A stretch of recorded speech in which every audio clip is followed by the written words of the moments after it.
নমস্কাৰ বন্ধু বান্ধৱীসকল, পুনৰ এটি নতুন ভিডিঅ'লৈ আপোনালোক সকলোকে স্বাগতম জনাইছোঁ।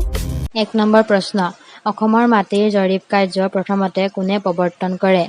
ইয়াৰ উত্তৰটো হ'ব স্বৰ্গদেউ গদাধৰ সিংহ। 2 নম্বৰ প্ৰশ্ন, আহোমসকলে কিমান বছৰ অসমত ৰাজত্ব কৰিছিল? ইয়াৰ উত্তৰটো হ'ব প্ৰায় 600 বছৰ। 3 নম্বৰ প্ৰশ্ন, আহোমৰ প্ৰথম ৰজা কোন আছিল আৰু তেওঁ কিমান দিন ৰাজত্ব কৰিছিল? ইয়াৰ উত্তৰটো হ'ব চুকাফা আৰু তেওঁ মুঠ 40 বছৰ ৰাজত্ব কৰিছিল। 4 নম্বৰ প্ৰশ্ন, আহোমৰ প্ৰথম ৰাজধানী ক'ত আছিল? উত্তৰটো হ'ব চৰাইদেউ। 5 নম্বৰ প্ৰশ্ন, চুকাফা কোন চনত ৰাজপাটত উঠে? উত্তৰটো হ'ব 1228 খ্ৰীষ্টাব্দত। 6 নম্বৰ প্ৰশ্ন, অসমৰ সৰ্বপ্ৰথম বুৰঞ্জী কোনে লিখে? ইয়াৰ উত্তৰটো হ'ব আহোমসকলে।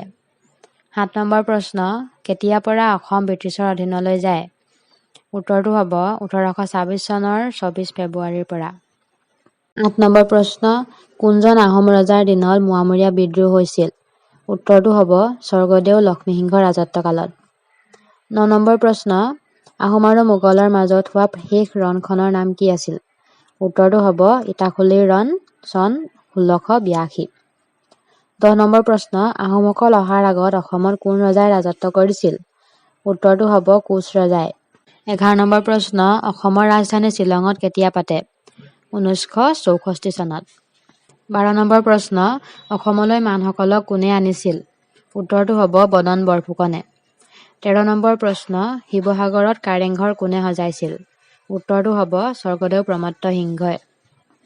14 নম্বৰ প্ৰশ্ন, নামদাং নৈৰ ওপৰত কোন ৰজাই শিলৰ সাঁকো নিৰ্মাণ কৰিছিল? মহাৰাজা ৰুদ্ৰসিংহই।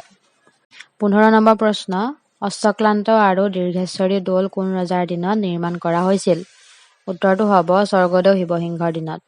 16 নম্বৰ প্ৰশ্ন, হিন্দু ধৰ্ম গ্ৰহণ কৰা প্ৰথম আহোম ৰজাজন কোন আছিল? উত্তৰটো হ'ব চুহুংমুং বা দিহিঙীয়া ৰজা।